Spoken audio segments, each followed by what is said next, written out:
우리에게 주신 하나님의 말씀은 골로새서 1장 9절부터 14절입니다. 골로새서 1장 9절부터 14절 말씀입니다. 살아계신 하나님의 살아있는 말씀을 들으십시오.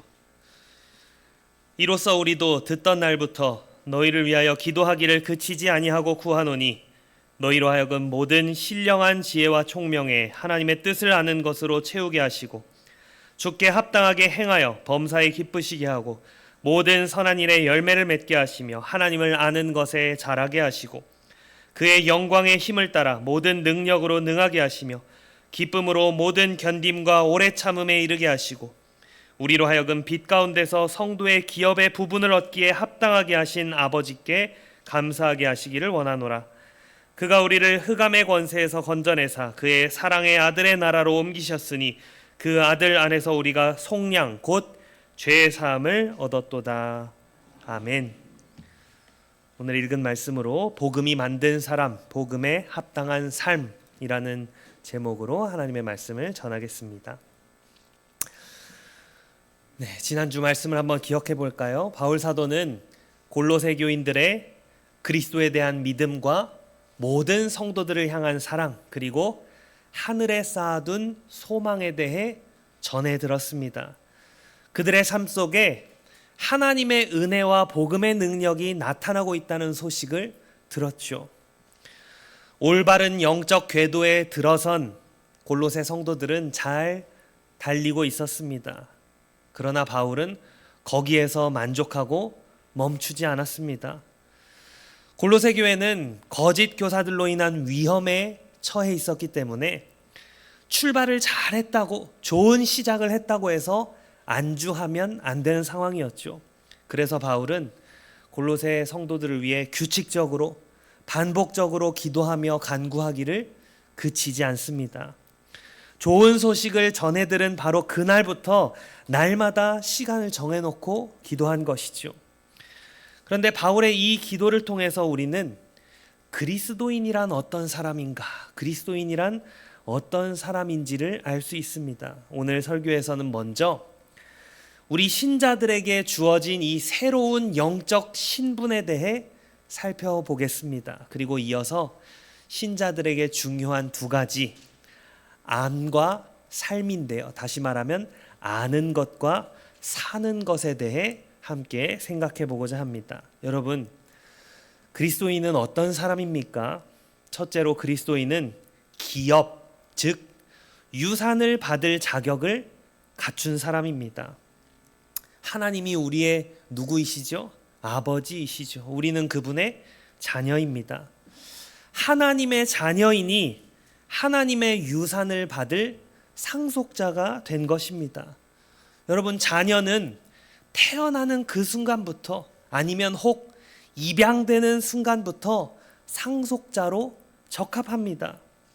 성장해서 그 유산을 실제로 차지할 날을 기다릴 뿐이지 이미 그 유산을 받을 충분한 자격을 갖추고 있습니다. 자녀라는 그 이유만으로 말이죠. 이처럼 우리 성도들에게는 창세부터 우리를 위해 예비된 하나님의 나라를 상속받을 자격이 이미 주어져 있습니다. 구원과 영생과 영광을 누릴 자격이 갖추어져 있다는 것이죠. 바울은 의도적으로 기업과 부분, 다시 말하면 몫이라는 단어를 의도적으로 사용하는데요. 왜 그럴까요? 구약의 출애굽 사건을 떠올리게 하기 위해서입니다. 하나님이 이스라엘 백성을 애굽에서 건져내어 가나안 땅을 기업으로 주신 것처럼 우리를 죄의 세력에서 건져내어 영원한 천국을 기업으로 주셨다는 겁니다. 이미 우리에게 이 약속의 보증이 주어졌고 장차 충만히 누릴 날을 기다리고 있는 것이죠. 그러나 그렇다고 해서 우리가 완벽한 존재라는 뜻은 아닙니다. 우리가 이 상속자의 자격을 얻은 것은 우리의 공로 때문이 아니라 우리가 하나님 앞에 사랑받을 만한 그런 사람이라서가 아니라 하나님이 그저 우리를 사랑하셨기 때문입니다. 하나님이 우리의 아무것도 보지 않고 우리를 영원전에 사랑으로 선택해 주시고 자녀 삼아 주셨기 때문에 지금 이 순간에도 우리는 하나님의 유산에 참여할 자격을 충분히 지니고 있는 것이지요. 여러분, 이 자격은요, 마치 갓 태어난 아기가 눈도 있고 코도 있고 입도 있고 귀도 있고 손과 발, 이런 모든 신체 기관을 가지고 있지만 점차 그 기능이 발달하고 점점 자라는 것에 비유할 수 있습니다. 여러분, 아이가 어른으로 자라갈 때 어떤 새로운 신체 기관이 필요한가요? 새로운 신체 기관이 생깁니까? 여러분, 태어났을 때랑 지금이랑 뭔가 여러분 신체에 새롭게 생긴 기관이 있습니까? 그렇지 않죠. 필요하지 않습니다. 이미 인간으로서 충분한 존재로 태어났기 때문이죠. 마찬가지로 신자들도 거듭나는 그 순간에 천국에 이르기까지 필요한 모든 영적 자질들을 다 가지고 있습니다. 이제 요구되는 것은 하나님이 주신 것을 소중히 여기면서 자라가는 일 뿐이죠. 하나님의 상속자라는 그 큰 기쁨을 가지고 말입니다. 우리는 하나님의 유산을 받을 자격을 이미 갖춘 상속자입니다. 둘째로, 그리스도인은 흑암의 권세에서 건진받아 하나님의 사랑하는 아들의 나라로 옮겨진 사람들입니다. 바울은 여기에서도 출애굽 사건을 떠올립니다. 하나님이 모세를 통해 이스라엘을 애굽에서 건져내신 것처럼 예수 그리스도를 통해 우리를 죄와 사탄과 지옥에서 건져내셨습니다. 여러분, 죄의 지배 아래 있고 사탄의 권세에 매여 있고 지옥의 영역에 머문다는 것이 얼마나 비참하고 절망스러운 상태인지 감이 오시나요? 우리가 살면서 잘 생각 안 하는 경우가 많습니다. 그 죄와 사탄과 지옥이라는 것이 얼마나 비참한 상태인지 말이죠. 바울 사도가 사용하고 있는, 또 성경에 많이 사용하는 이 흑암이라는 말을 통해서 조금이나마 헤아려 보시기 바랍니다. 여러분이 한 줄기 빛도 들어오지 않는 어두운 지하에 갇혀 있다고 생각해 보십시오. 자고 일어나도 여전히 아무런 빛이 없고 칠흑 같은 어둠 속에 있는 자기 자신을 발견한다면 어떤 감정이 밀려올까요? 하루가 지나고 이틀이 지나고 1년이 지나고 10년이 지나도 빛 한 줄기 들어오지 않고 내 스스로의 몸도 전혀 볼 수 없는 그런 어두운 상태에 있다면 어떤 감정이 밀려올까요? 죄와 사탄의 지배가 그렇게 무시무시하고 두려운 겁니다. 영적인 감옥이고 절망만 남을 뿐이죠. 그런데 하나님께서 우리를 그 절망의 어둠 가운데서 건지시고 의의 나라, 평강의 나라, 희망의 나라로 옮기셨습니다. 무려 200만 명이나 되는 이스라엘 백성들이 애굽을 나와서 광야를 지나고 요단강을 건너 가나안 땅에 도달했죠. 다 장정만 있었던 게 아닙니다. 수많은 노인들, 걷지 못하는 아이들, 그리고 양과 소와 힘이 많은 가축들을 이끌어서 가나안 땅으로 옮기신 이 하나님의 역사가 얼마나 놀랍습니까? 하지만 여러분, 그 대단한 역사도요, 하나님이 한 가련한 죄인을 죄와 사탄과 지옥에서 건져 그리스도의 나라로 옮긴 이 은혜의 역사와는 비교할 수 없습니다.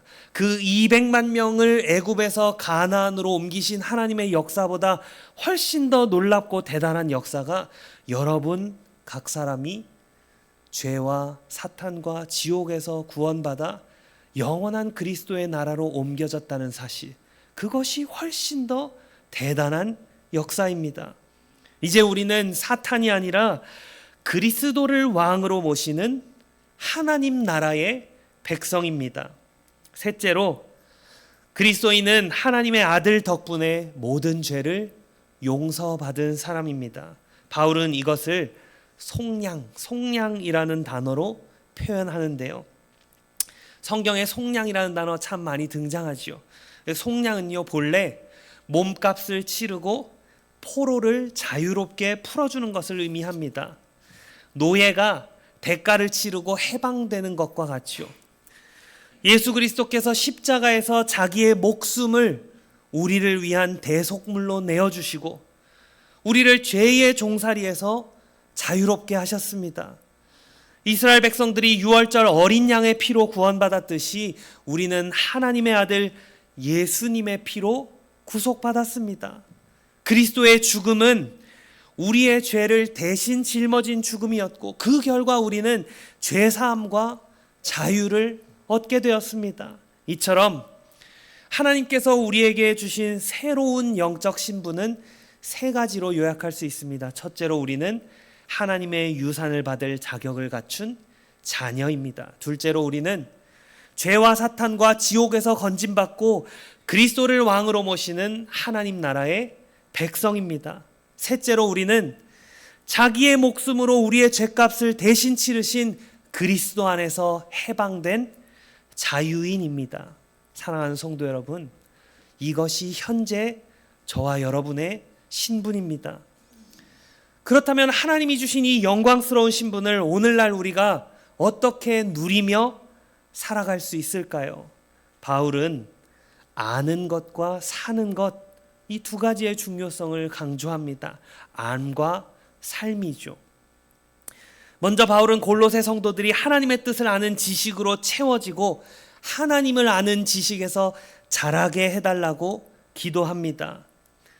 이미 하나님을 알고 있는 신자들이 더 많이 배우기를 바라는 거죠. 여기서 우리가 한 가지 주의할 점이 있는데요. 적은 지식이 위험하다라고 너무 쉽게 단정해서는 안 된다는 사실입니다. 왜냐하면 하나님이 한 영혼을 구원하시는 데에는 적은 지식으로도 충분할 수 있기 때문이죠. 하나님은 그렇게 하실 수 있는 분입니다. 하지만 우리 편에서 적은 지식으로 충분하다 또 이렇게 만족해서는 안 됩니다. 적은 지식을 가진 사람들은 충분한 지식으로 채워지기를 바라는 것이 마땅합니다. 잠언 19장 2절 말씀합니다. 지식 없는 영혼은 선하지 못하느니라. 어떤 사람도 나는 더 이상 잘할 수 없어, 더 이상 나는 성장할 수 없어, 성숙할 수 없어, 이렇게 생각해서는 안 되는 것이죠. 복음의 능력을 이미 체험한 성도들도 하나님을 아는 지식에서 계속 자라야 합니다. 하나님의 뜻을 아는 것으로 계속 채워져야 합니다. 하나님의 뜻이 무엇입니까? 신자 개개인을 향한 하나님의 어떤 특별한 계획이나 지침을 의미할까요? 물론 그것도 하나님의 뜻이라 말할 수 있겠지만 그것은 어디까지나 하나님의 감추어 두신 뜻이죠. 우리가 살아가면서 이런 표현 참 자주 합니다. 이번에 내가 이렇게 해서 여기에 땅을 샀는데, 집을 샀는데 이게 하나님의 뜻이야. 이번에 저 사람이 어디가 이렇게 다쳤는데 하나님의 뜻이야. 그렇게 여러분 단언할 수 있습니까? 어디에 그렇게 게시되어 있습니까? 성경 말씀에 여러분이 어떤 선택을 한 것에 대해 그것이 하나님의 뜻이다 그렇게 나와 있습니까? 그렇지 않죠. 모든 일이 하나님의 작정과 섭리 가운데에서 이루어지는 일이다라는 생각으로 우리의 모든 일이 하나님의 뜻이라고 말할 수는 있겠지만 여러분의 죄악된 선택까지도 하나님의 뜻이라고 말하시면 안 되는 것이죠. 그렇죠? 여기에서 말하는 하나님의 뜻은 우리에게 하나님이 분명히 드러내어 밝혀주신 뜻을 가리킵니다. 성경 66권에 있는 하나님의 뜻, 예수 그리스도를 통해 이루신 구원 계획이죠. 창조부터 시작해서 하나님 나라의 완성에 이르는 큰 구속 이야기, 구원 역사입니다. 내 아버지의 뜻은 아들을 보고 믿는 자마다 영생을 얻는 이것이라. 하나님이 어떤 분이신지, 그분이 아들을 통해 무슨 일을 하셨는지를 아는 것이 중요합니다. 이 지식이 중요한 이유는 분명하죠. 하나님의 뜻을 알지 못하면 하나님을 기쁘시게 할 수도 없고 우리의 삶에 열매를 맺을 수도 없기 때문입니다. 무지한 상태에서는 신앙생활이 흔들립니다. 거짓 가르침에 쉽게 넘어갈 수밖에 없습니다. 참된 지식은 우리의 심령을 강하게 만들고 하나님을 위해 풍성한 열매를 맺게 하죠. 그러므로 이미 하나님을 아는 사람이라 해도 우리 안에 예수 그리스도에 대한 초보적인 믿음이 있는 사람이라 할지라도 멈추지 말고 더 알아가야 합니다. 죽은 자는 생명을 얻기를 원합니다. 살아있는 자는 건강하기를 원하죠. 건강한 자는 더 자라서 성숙해지기를 원합니다. 우리의 신앙도 이와 같습니다. 적은 지식도 구원에는 충분할 수 있겠지만 참된 신자는 더 깊이 배우고 더 자라나기를 원합니다.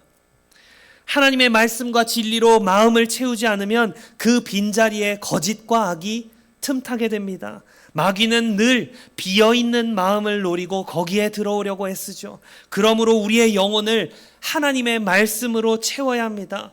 바울이 골로새 성도들을 위해 기도한 것처럼 우리도 하나님의 뜻을 아는 지식으로 가득 채워져야 합니다. 그러니 이 지식은 머리로만 아는 것이 아니죠. 성경에서 지식, 알다라는 단어는요, 항상 지성적인 안만이 아니라 관계적이고 경험적으로 아는 것. 그렇죠? 제가 제 아내를 지식적으로만 알겠습니까? 그렇지 않죠. 경험적으로 알고 관계적으로 압니다. 우리가 하나님과 그분의 뜻을 머리로만 아는 것이 아니라 우리의 삶의 경험을 통해서 그분과의 관계를 누림을 통해서 계속해서 알아가는 것, 그것이 하나님을 아는 지식이고 하나님의 뜻을 아는 지식입니다. 독생자를 아끼지 않고 내어주신 하나님의 사랑을 우리의 마음으로 아는 겁니다. 하나님 아버지와 인격적으로 교제하면서 그 관계가 점점 더 친밀해지는 겁니다. 그렇다면 여러분, 하나님을 지식적으로, 경험적으로, 관계적으로 아는 것이 어떻게 가능할까요? 바울은 모든 신령한 지혜와 총명을 통해 그것이 가능하다 말합니다. 신령하다, 이 말도 우리가 종종 잘못 사용하죠. 어떤 신비적인, 그렇죠?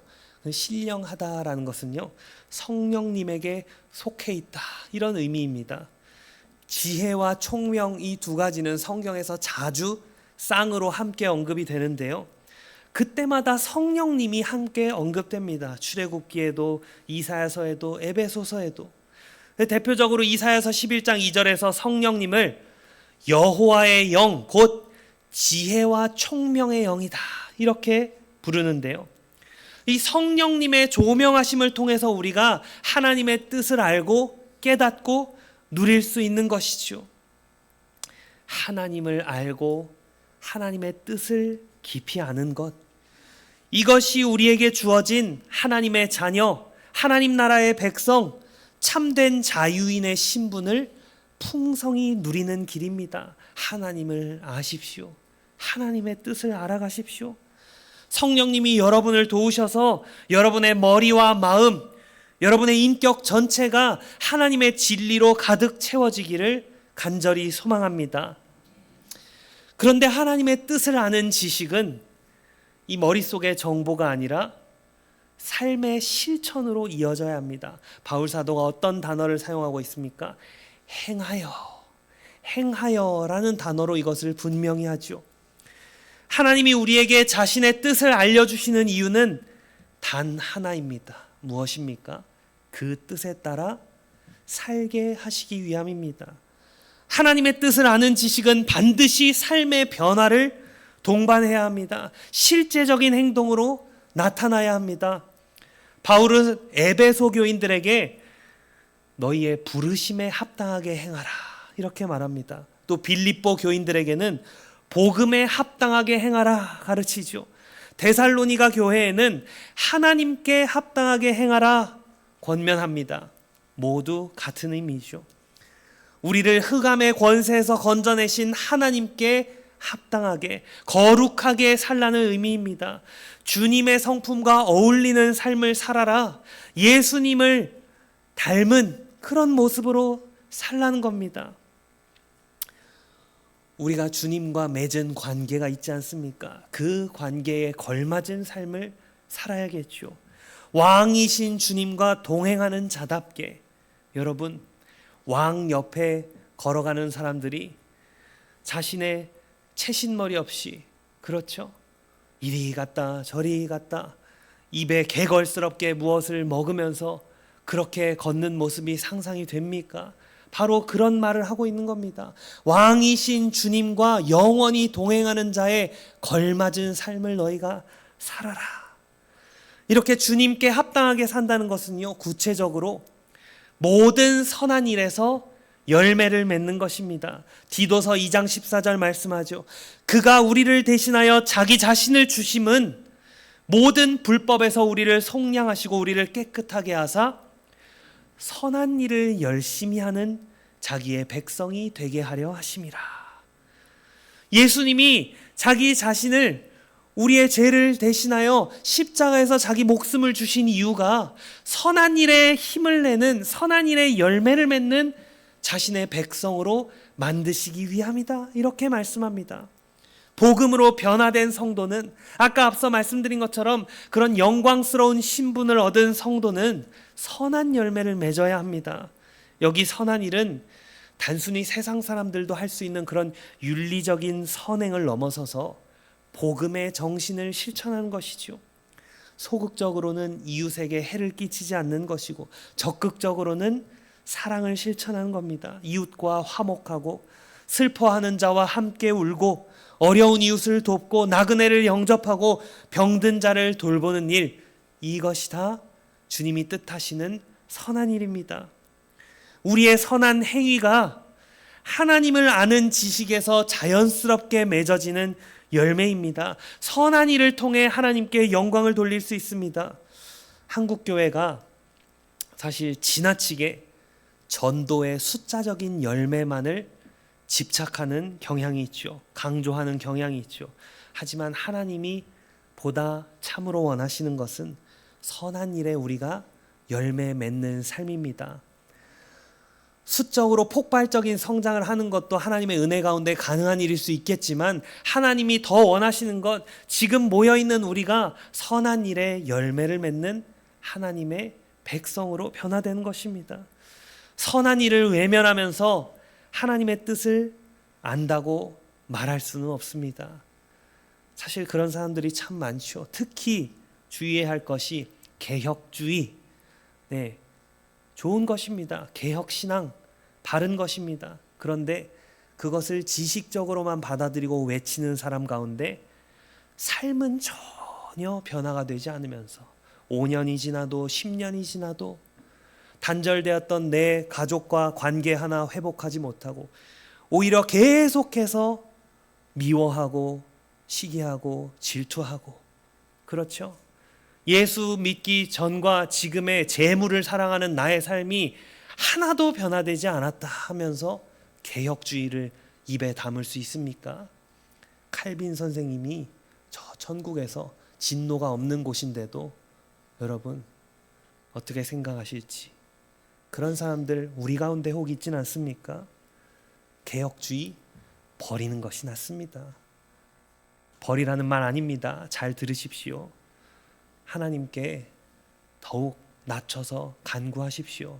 하나님을 아는 지식, 하나님 교회를 통해서 건강한 가르침을 주셨는데 왜 그것을 배운 제 삶은 변화가 되지 않습니까?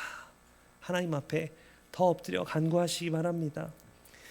우리를 향한 하나님의 은혜로운 계획과 역사들을 알면 알수록, 경험할수록, 하나님과의 관계가 깊어질수록 우리는 다른 사람들을 향해 은혜로운 행동을 많이 할 수밖에 없겠죠.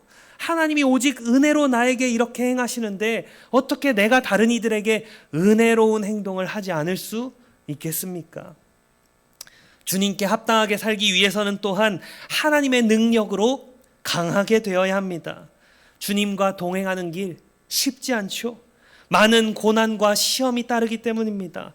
바울은 성도들이 하나님의 모든 능력으로 강하게 되어서 모든 견딤과 오래 참음으로 살아가기를 기도합니다.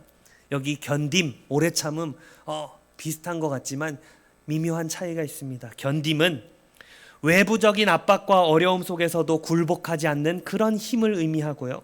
오래 참음은 다른 사람의 악한 행동 앞에서도 보복하지 않고 참고 절제하는 그런 태도를 말합니다.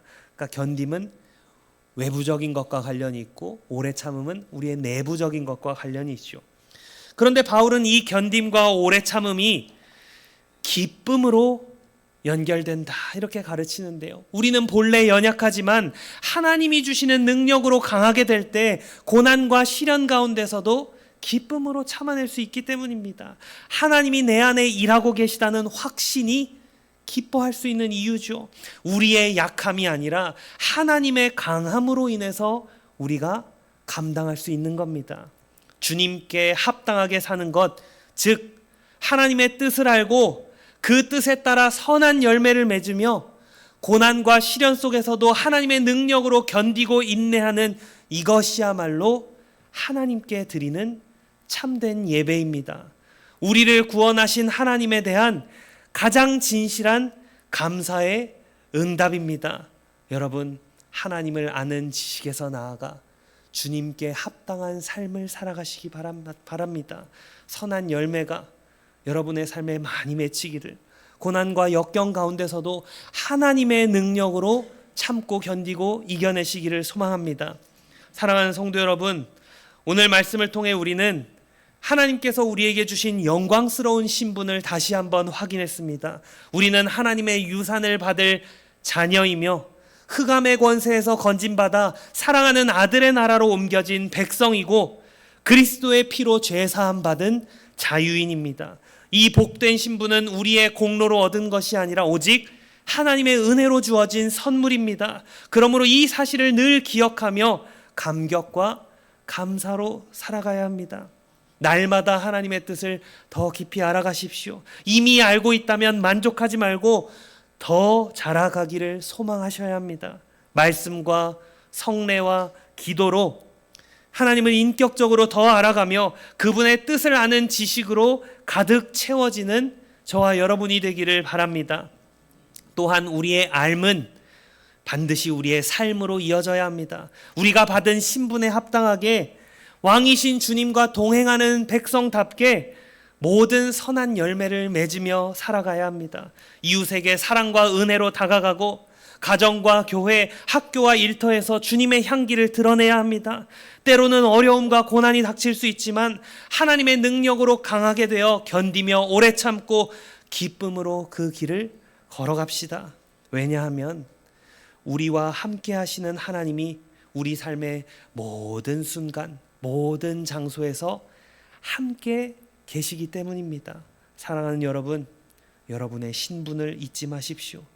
하나님의 자녀로, 하나님 나라의 백성으로, 죄 사함 받은 자유인으로 하나님의 뜻을 알고 행하며 열매 맺는 삶을 살아가십시오. 그 삶 자체가 우리의 예배입니다. 매일의 작은 순종과 헌신이 하나님께 드리는 가장 큰 감사의 응답입니다. 오늘 하루도 또 한 주간도 하나님의 뜻을 알며 주님께 합당하게 행하는 복된 삶을 살아가시기를 성부와 성자와 성령의 이름으로 축복합니다. 아멘.